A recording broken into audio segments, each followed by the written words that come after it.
BCom part second की next class शुरू करते हैं। पिछली क्लास में अपन ने क्वेश्चन नंबर 5 तक देखा था। इस क्लास में अपन क्वेश्चन नंबर 6 देख रहे हैं। स्टैंडर्ड कॉस्टिंग चैप्टर जो है उसका 6 क्वेश्चन देख रहे हैं। चलिए बुक्स में देख लेते हैं एक बार क्वेश्चन क्या है। एक उत्पाद की परिमाप लागत मिश्रण एवं उत्पादन निम्न प्रकार से है। तो मटेरियल ए और बी का अलग से दिया हुआ है। ए का है 16 टन और बी का है 24 टन और ये है स्टैंडर्ड क्वांटिटी मतलब। और स्टैंडर्ड प्राइस जो है वो है 60 रुपये पर टन और 90 रुपये पर टन। और स्टैंडर्ड यील्ड दिया हुआ है। यील्ड का मतलब है आप चाहे तो बुक में लिख सकते हैं अलग से। यील्ड का मतलब आउटपुट होता है। यील्ड मतलब आउटपुट, ठीक है। तो उसमें कह रखा है कि 90% यानी 90% ऑफ द इनपुट का 90% आउटपुट होगा, बाकी लॉस हो जाएगा। अभी देख लेते हैं किस प्रकार से होगा। और वास्तविक मिश्रण उत्पादन निम्न प्रकार से था। मटेरियल ए मटेरियल बी, ए का 20 टन है और बी का 40 टन है। और एक्चुअल जो प्राइस है वो 45 रुपये पर टन 102 रुपये पर टन है ए बी का। और एक्चुअल यील्ड दिया हुआ है इसमें भी। यील्ड का मतलब आउटपुट। तो ये है 53.1 टन, ठीक है। तो इसमें बोल रहा है कि आपको जो भी वेरिएंस है वो सभी निकालने हैं। अब इम्पोर्टेंट चीज़ ये है कि इनपुट से हमेशा RSQ निकलेगा, ठीक है। और SQ जो दिया हुआ है वो रहेगा, कब बदलेगा? यदि आउटपुट अलग अलग हो। स्टैंडर्ड और एक्चुअल का आउटपुट अलग अलग है तो स्टैंडर्ड क्वांटिटी बदल जाएगी। और RSQ तो हमेशा इनपुट से निकलेगा। मतलब फिर से कह रहा हूँ, इनपुट से RSQ निकलेगा और आउटपुट से SQ निकलेगा। लेकिन SQ जब ही निकालेंगे जब स्टैंडर्ड और एक्चुअल का आउटपुट अलग अलग हो। सेम आउटपुट है तो निकालोगे तो भी वही स्टैंडर्ड क्वांटिटी आएगी जो पहले से है। कुल मिलाकर इनपुट से RSQ और आउटपुट से SQ। लेकिन आउटपुट से SQ जब भी निकालना है जब आउटपुट अलग अलग हो, ठीक है। निकालते कैसे हैं अपन देखते हैं। देखिए RSQ हो चाहे SQ हो, ये वाली क्वांटिटी जो है स्टैंडर्ड क्वांटिटी जो मैं सर्किल बना रहा हूँ ये काम में आएगी। 16 और 24, 16 और 24 जिसको मैंने डार्क सर्किल कर दिया है, ठीक है। अभी मैंने क्या बोला था या अलग से मैं लिख देता हूं यहां पर कि इनपुट से क्या निकलेगा RSQ, ये अलग से ध्यान रखना, ठीक है। और आउटपुट से क्या निकलेगा? SQ। लेकिन SQ जब भी निकालेंगे जब आउटपुट अलग अलग हो। इस क्वेश्चन में अलग है, स्टैंडर्ड का आउटपुट 36 है, एक्चुअल का आउटपुट 53.1 है, तो ये अलग अलग है। तो इसमें SQ जो दिया हुआ है वो चेंज हो जाएगा। कुल मिलाकर SQ दोबारा निकालेंगे अपन और वही क्वेश्चन में अपन कैलकुलेशन में काम में लेंगे, ठीक है। तो इनपुट से RSQ और आउटपुट से SQ। अच्छा, RSQ हमेशा निकालना, चाहे इनपुट सेम हो चाहे अलग अलग हो, हमेशा निकालना है आपको RSQ, क्योंकि RSQ क्वेश्चन में नहीं होता है इसलिए। और SQ जब भी निकालना है जब आउटपुट अलग अलग हो, नहीं तो जो क्वेश्चन में पहले से दिया है वही SQ काम में लेना है। ये SQ दूसरा जब निकालना है जब आउटपुट अलग अलग हो। ये सबसे इंपॉर्टेंट बात है, इसलिए इसको बार बार रिवाइज कर रहा हूं मैं। अब आगे अपन नेक्स्ट देखते हैं। तो ये जो आपका इनपुट है इससे क्या निकलेगा? RSQ। और जो ये आपका आउटपुट है इससे क्या निकलेगा? आउटपुट से क्या निकलेगा? SQ, ठीक है। अभी चेक करते हैं किस तरह से हो रहा है। देखिए कैलकुलेशन ऑफ RSQ। इससे पहले अपन एक बार टेबल का देख लेते हैं कि टेबल किस तरह से बनी है। इसमें स्टैंडर्ड और एक्चुअल अपन ने लिख दिया, मटेरियल लिख दिया, मटेरियल ए और बी आ गया, स्टैंडर्ड क्वांटिटी 16 और 24 आ गई, स्टैंडर्ड प्राइस 60 और 90 ये दिया हुआ है, एक्चुअल क्वांटिटी 20 और 40 ये भी दिया हुआ है, और एक्चुअल प्राइस 45 और 102 ये भी दिया हुआ है। ठीक है, तो अब क्या करेंगे, 16 प्लस 24 कितने हो गए 40, और 20 प्लस 40 60। इसमें दिया हुआ है क्वेश्चन में, स्टैंडर्ड में दिया हुआ है कि स्टैंडर्ड यील्ड का मतलब आउटपुट, मतलब standard output 90% of input. Question में दिया हुआ है 90% ऑफ इनपुट, ये इनपुट है, तो इसका 90% निकालेंगे, मतलब 40 का 90% कितना आ गया 36। तो अपन को पता है भाई ये 40 है ये 36 है, तो बीच का डिफरेंस जो 4 टन लॉस आ गया, 4 टन लॉस आ गया। तो 36 कैसे है, 40 का 90% उसमें दिया हुआ। रही बात यहाँ पर ये 60 तो आएगा, 20 प्लस 40 60, और 53.1 दिया हुआ है क्वेश्चन में एक्चुअल यील्ड मतलब आउटपुट, तो एक्चुअल आउटपुट 53.1 टन दिया हुआ है, तो 60 का और 53.1 का डिफरेंस आ गया 6.9। ठीक है, और प्राइस का आपको टोटल वगैरह कुछ नहीं करना है, डैश लगाना है। इसमें इसका 90% निकालना है, ये दिया हुआ है क्वेश्चन में, और फिर ये डिफरेंस आ जाएगा, और इसमें 53.1 दिया हुआ है वो लिखना है, और इन दोनों का डिफरेंस 6.9 आ गया। हालांकि 4 और 6.9 कहीं पर भी अपने काम में नहीं आएंगे, केवल टेबल की पूर्ति के लिए लिखा गया है। अपने काम में इनपुट और आउटपुट ही आएगा, और ऊपर का डाटा काम में आएगा। ठीक है, तो देखिए कैलकुलेशन ऑफ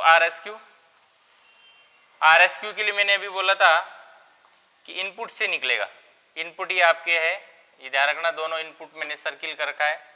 तो 16/40 गुणा 60 ये आ गया 24, और 24/40 गुणा 60 ये आ गया आपका 36। ये तो आपका आरएसक्यू आ गया। आउटपुट से क्या निकालना है, एसक्यू, लेकिन जब ही निकालना है जब आउटपुट अलग अलग हो। ठीक है, तो इसमें तो अलग अलग है, ये 36 है, 53.1 है, तो निकलेगा। और आउटपुट से एसक्यू निकलेगा, कैसे निकलेगा देखो, कैलकुलेशन ऑफ एसक्यू ए का और बी का 16/36 गुणा 53.1 ये आ गया 23.59। इसमें क्या है कि पॉइंट के बाद में एक डिजिट आपको लेना है, तो जैसे ये 9 है ना, मतलब 5 या 5 से ज़्यादा हो तो इसको एक बढ़ा देंगे, तो 9 इसको 6 बना देगा। ठीक है, तो ये 23.6 हो जाएगा। नेक्स्ट 24/36 गुणा 53.1 ये आ गया 24/36 गुणा 53.1 35.39। तो ये 9 इसको 4 बना देगा, मतलब 35.4। ठीक है, इस तरह से आरएसक्यू निकाल लिया, एसक्यू निकाल लिया। अब वेरिएंस आपको बताया, material cost variance, material price variance, material usages variance, material mix variance, material yield variance. तो ये सारे वेरिएंस अपन निकालने हैं।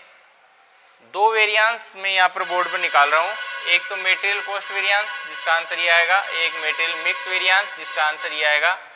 ये 2 मैं इसलिए निकाल रहा हूँ क्योंकि एक में तो अपने एसक्यू काम में आ रहा है, एसक्यू। ठीक है, जो ये एसक्यू अपन ने निकाला है, देखो एसक्यू काम में आ रहा है। ठीक है, और दूसरे में अपने काम में आ रहा है जो मेटेरियल मिक्स वेरिएंस है ना, material mix variance, material mix variance में आरएसक्यू अपने काम में आ रहा है। इसलिए एक तो वेरिएंस में वह कर रहा हूँ जिसमें एसक्यू काम में आ रहा हूँ। ठीक है, तो मेटेरियल कॉस्ट वेरिएंस में एसक्यू काम में आ रहा है, ताकि अब चेक हो जाए कि सही है कि नहीं है। और मेटेरियल मिक्स वेरिएंस में अपने आरएसक्यू काम में आ रहा है। बाकी के आपको जो मैंने क्वेश्चन मार्क लगाए हैं वो आपको खुद को करने हैं, और आ जाएंगे, कोई दिक्कत नहीं है। और लास्ट में वेरिफिकेशन करते हैं, वो भी आपको करना है। ठीक है, चलिए अपन मेटेरियल कॉस्ट वेरिएंस निकालते हैं। इसका सूत्र आपको पता है, एस क्यू गुणा एस पी माइनस ए क्यू गुणा ए पी। ए का और बी का अलग अलग निकालते हैं। ए का देखो एस क्यू गुणा एस पी, तो एस क्यू ये काम में नहीं लेना है क्योंकि आउटपुट अलग अलग है, तो आउटपुट अलग अलग हो तो एस क्यू नया जो निकलेगा वो काम में लेना है, यानी 16 और 24 काम में नहीं लेना है। अब काम में लेना है आपको 23.6 और स्टैंडर्ड प्राइस काम में लेंगे ये वाली 60, और ए क्यू गुणा ए पी, ए क्यू 20 और ए पी 45, तो 20 गुणा 45, तो 23.6 को 60 से गुणा करेंगे 1416 माइनस 20 को 45 से गुणा करेंगे तो 900। तो 1416 में से 900 लेस कर देंगे ना अपन, तो प्लस के बचेंगे 516। तो प्लस के बच रहे हैं इसलिए एफ लगा दिया फेरेबल। ठीक है, अब आ जाइए बी का। एस क्यू गुणा एस पी। एस क्यू कितना है वो नहीं लेना है काम में, ये वाला लेना है नया जो निकाला है। 35.4 गुणा एस पी। एस पी लेना है 90। ठीक है, माइनस ए क्यू गुणा ए पी। बी का ए क्यू गुणा ए पी यानी 40 गुणा 102। 40 गुणा 102। 35.4 को 90 से गुणा करेंगे तो 3186 आ गए, मतलब 3186 माइनस 40 गुणा 102 4080। तो 3186 में से 4080 घटाएंगे तो माइनस में आएंगे 894, क्योंकि ये ज़्यादा है। तो माइनस में आएंगे तो एडवर्स लगाएंगे ए। अब 516 तो एफ है और 894 ए है, तो ए ज़्यादा है। कितना ज़्यादा है इससे? 378 ए। तो मेटेरियल कॉस्ट वेरिएंस का उत्तर आ गया अपने 378 ए यानी एडवर्स। अब निकाल रहे हैं मेटेरियल मिक्स वेरिएंस। इसका सूत्र है आर एस क्यू गुणा एस पी माइनस ए क्यू गुणा एस पी। ए का निकालते हैं आर एस क्यू गुणा एस पी। तो आर एस क्यू यहाँ से लेंगे ए का 24। ठीक है, 24 आ गया। एस पी 60 ये यहाँ से लेंगे माइनस ए क्यू गुणा एस पी। ए क्यू गुणा एस पी यानी 20 गुणा 60।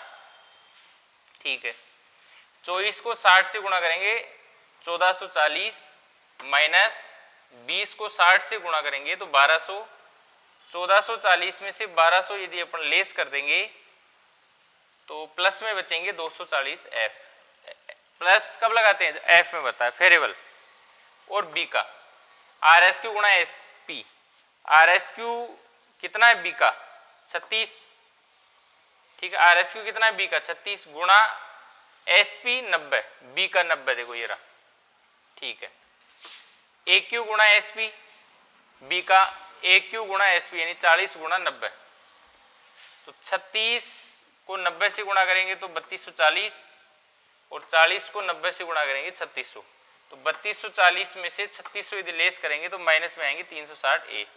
माइनस में आएगा जब ए लगाना है। तो 240 तो एफ है और 360 ए है, यानी ए ज़्यादा है। इससे कितना ज़्यादा है? 120 ए। इस तरह से ये अपना आंसर मेटेरियल मिक्स वेरिएंस का आ गया 120 ए। कुल मिलाकर बात यही है कि इस क्वेश्चन में यदि आपको टेबल यदि आपने सही बना ली और टेबल बनाने के बाद में आर एस क्यू और एस क्यू आपने सही निकाल लिया तो आपके 20 नंबर कहीं नहीं जाने वाले, बिल्कुल आएंगे। और बिल्कुल इजी है, लेकिन जितना इजी है उतना कठिन भी है। क्योंकि मान लीजिए कि आपने टेबल बनाने में दिक्कत कर दी, टेबल बनाने में आपने गड़बड़ी कर दी, तो फिर चाहे आपको कितने भी सूत्र आते हो, चाहे आप कितना भी सही कैलकुलेशन कर रहे हैं, लेकिन आपके उत्तर कभी भी नहीं आएंगे और आपके 0 मार्क्स ही आना है। ठीक है ना? तो अपने एबीएसटी में यही है कि हर मामले में अपन को बिल्कुल सतर्क रहना है। टेबल भी सही बननी चाहिए, सूत्र भी सही होने चाहिए, कैलकुलेशन भी सही होनी चाहिए। कई बार अपन ऐसा करते हैं कि जैसे मान लीजिए बी का कर रहे हैं तो बी का आर एस क्यू गुणा एस पी लिखना है, तो बी का तो आर एस क्यू लिख लिया 36, लेकिन जब एस पी लिखना था बी का तो ए का लिख दिया 60, लिखना था 90 लिख दिया 60। अब उत्तर नहीं आते, परेशान होते रहते हैं। ठीक है, ऐसा कई बार आपके साथ मान लो कि कोई एग्जाम्पल आप कर रहे हैं तो उसमें भी आपकी कई बार दिक्कत आ रही होगी।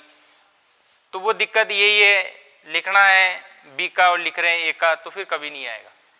तो ये ध्यान रखना है टेबल सही बने, आर एस क्यू सही निकल जाए, एस क्यू सही निकल जाए, सूत्र सही हो, फिर उसमें अपन डाटा जो फीड करें वो भी बिल्कुल सही हो, तो फिर बिल्कुल सही उत्तर आएंगे। कोई दिक्कत नहीं है, मतलब आराम से करना है, चाहे 2 मिनट ज़्यादा लग जाए तो कोई दिक्कत नहीं है। लेकिन एक बार आपका सवाल का सिस्टम बिगड़ गया, अब सिस्टम कहीं से भी बिगड़ सकता है। टेबल गलत बना दी हो, सूत्र गलत लिख दिया हो अपन ने, आर एस क्यू गलत निकाल दिया हो, एस क्यू गलत निकाल दिया हो, तो इस तरह से कोई भी कहीं पर भी मिस्टेक होने का मतलब है कि उत्तर नहीं आएंगे और आप परेशान होते रहेंगे।